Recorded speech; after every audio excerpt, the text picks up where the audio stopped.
18তে আড়াই দশকের ক্ষমতাধর বামেদের পর্যদস্ত করে ক্ষমতায় আসীন হয়েছে বিজেপি নেতৃত্বাধীন জোট সরকার।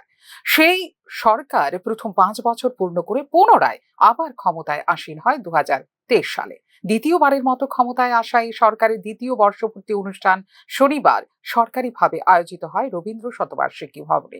প্রথম সরকারের সময় যুক্ত করলে এই জোট সরকারের বয়স 7 বছরের। তবে এই ক্ষেত্রে ডক্টর মানিক সাহা নেতৃত্বাধীন বর্তমান সরকার সম্পন্ন করেছে 2 বছরের কার্যকালের মেয়াদ।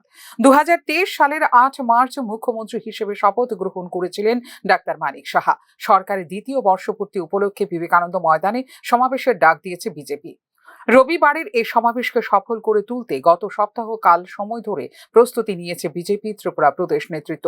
স্বয়ং মুখ্যমন্ত্রী ডাক্তার মানিক সাহার নেতৃত্বে দফায় দফায় আয়োজিত হয়েছে প্রস্তুতি বৈঠক।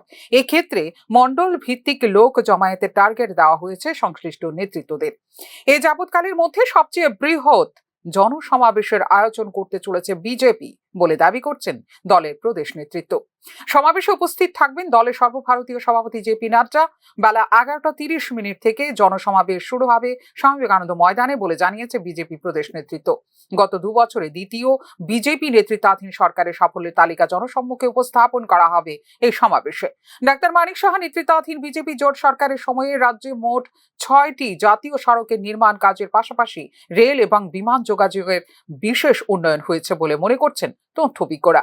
ডাক্তার মানিক সাহা নেতৃত্বাধীন সরকারের এই সময়ে পর্যটনের বিকাশের পাশাপাশি বহিরাজ্যের বিনিয়োগকারীদের রাজ্যে বিনিয়োগ উৎসাহ বৃদ্ধির আন্তরিক প্রচেষ্টা চালিয়েছে ডাক্তার মানিক সাহা নেতৃত্বাধীন সরকার। তবে এই ক্ষেত্রে শিক্ষা, স্বাস্থ্য এবং উপজাতি কল্যাণের পাশাপাশি বেকারদের বিকল্প কর্মসংস্থানের বিষয়টিতে মাস্টার প্ল্যান বাস্তবায়ন প্রয়োজন বলে মনে করছেন তথ্যবিজ্ঞরা। ফিউরো রিপোর্ট, নিউজ নাও।